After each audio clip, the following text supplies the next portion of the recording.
Work is absolute. Hello everyone and welcome back into the GSMC Dead Ball Sports Podcast, brought to you as always by the GSMC Sports Network. And for our third segment of today's show, we're going to be talking about another interesting storyline in the NBA. We've already touched on this a little bit over the past couple of weeks. The storyline concerning Kevin Durant and his trade status. And I feel like because of the ambiguity of what happened during the trade deadline with him and Butler and what would potentially going to be a huge blockbuster trade in the NBA that saw him move to Golden State, I don't necessarily think there were that many questions that potential trade answered. And I know that KD is one of the most upfront players in the current NBA landscape, and he's always going to shoot it straight with the media. And he has said over the past couple of weeks that he has no ill will towards the Warriors. He wouldn't have minded potentially moving there again. And he also suggested that if the Suns had to trade him, he would be willing to do it because he said it's part of the business. But because of the state of this current Phoenix Suns team, because of what the Suns organization has said about Kevin Durant, but also the restrictions this Sun team could be under in the offseason, this is going to become an even bigger story, and I want to kind of nip it in the bud before it grows in the offseason a little bit after the deadline so you can get a better understanding. So without further ado, let's just jump right into it. So let's start off with what happened at the trade deadline with him, Jimmy Butler, and that whole potential blockbuster trade. Initially, what a lot of NBA pundits and analysts expected was that this trade that involved Jimmy Butler and Kevin Durant would come down between 5 to 6 teams and would see KD go to Golden State and Jimmy Butler go to Phoenix. But the caveat was that Bradley Beal was holding this trade back because of his no-trade clause, because the Suns could not move on from him because he was persistent in saying he only wanted to move potentially to certain teams. Then that meant that Kevin Durant could not move either. But looking at the contradicting statements from the Suns organizations, particularly that of Suns owner Matt Ishbia, it certainly feels like the Suns expect Kevin Durant to sign that extension he's eligible for in the summer and remain a Phoenix Sun. But now, if we look at the current state of the Phoenix Suns team on the court, it's not one that I feel is going to be a sustainable situation. In fact, right now, one could definitely say it's untenable. This Suns team is significantly underperforming expectations with this big three intact of Durant, Booker, and Beal. Severely. They're currently 11th in the West.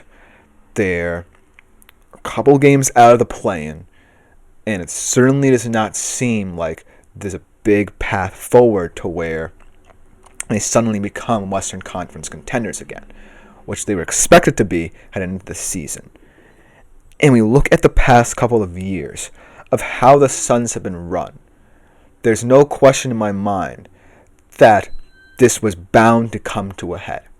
Because this deal that Kevin Durant is eligible for was all set in motion with the appointment of Matt Ishbia as the new Suns owner just, 2 years ago?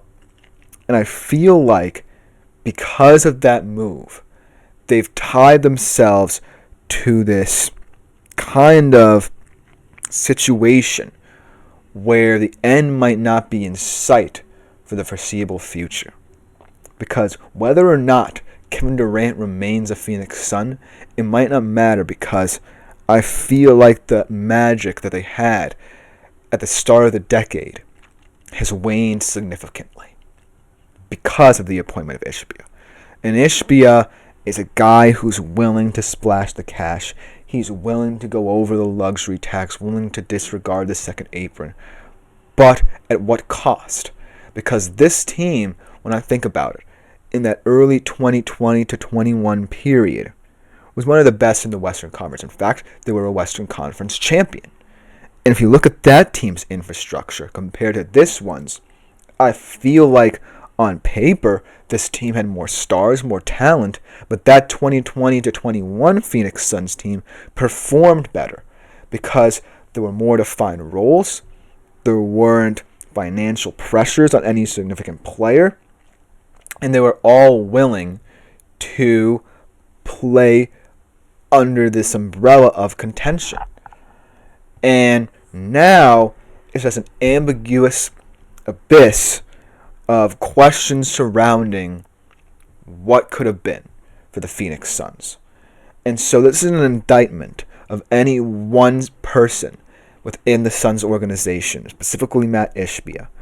But it does raise concerns for how this Phoenix Suns team is going to be viewed in the short-term future if Kevin Durant potentially does leave, and even if he remains, because that still is a significant question.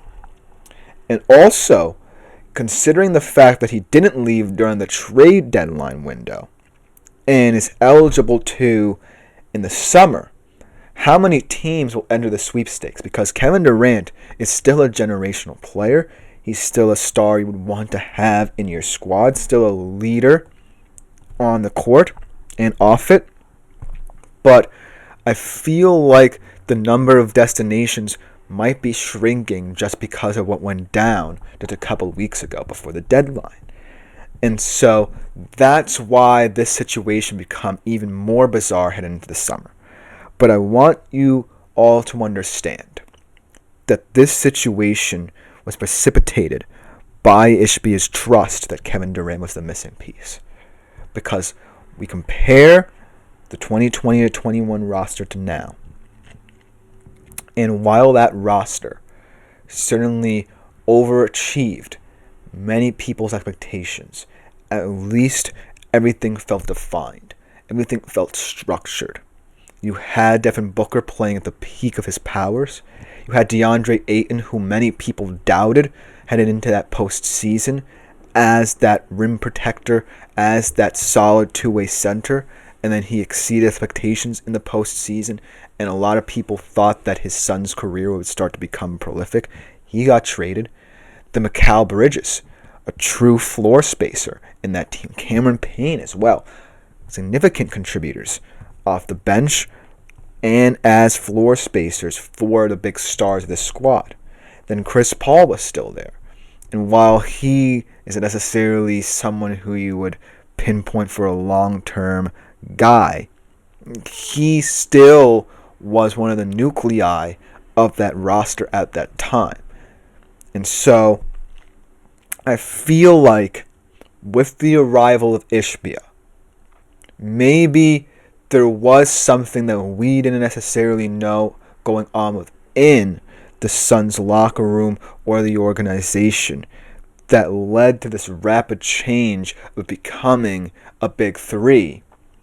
But maybe that led to the detriment of this team to where it is now, because there now are so many financial questions, trade questions that they're going to have to deal with. And really, I feel like Kevin Durant shouldn't have to be the center of this at all, because this was largely the Suns organization decision. Matt Ishbia was intrinsically linked to wanting Kevin Durant to be a Phoenix Sun. He still wants him to be a Phoenix Sun. In fact, he wants him to retire a Phoenix Sun. And he will do anything in his power to get this extension coming up in the summer through. But when I think about how his career as a Phoenix Sun has gone, he has still played at an all-star caliber level, but this team does not feel that 2020 to 21 team. It doesn't feel free. It feels like they're stagnant. It feels like they're restricted. And right now, it's because of what's been set forth financially for this team. You have a guy in Bradley Beal who, because of his no trade clause, is going to be almost impossible to move on from. You have Devin Booker, who's still going to remain, but might grow disgruntled if the future of this organization does not become clear.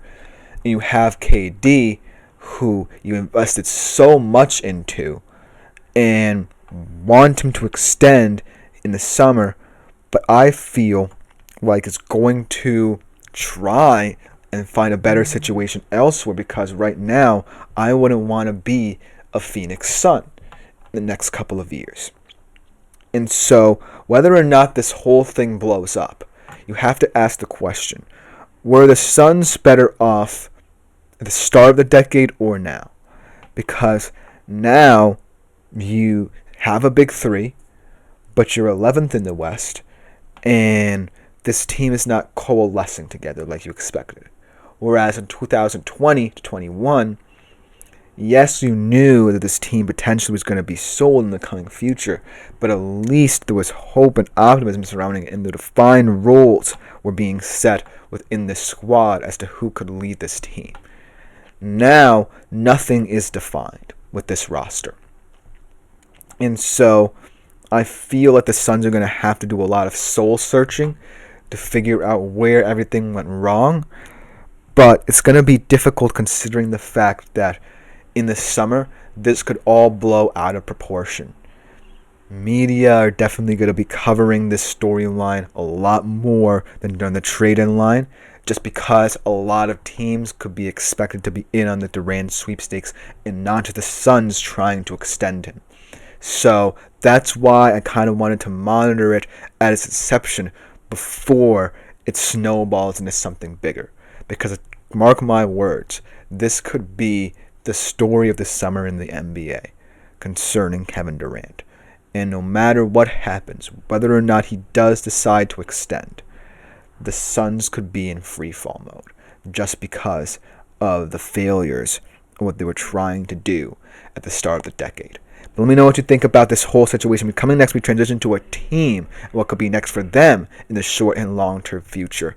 The Los Angeles Lakers, after a crazy couple of weeks, right after this short break.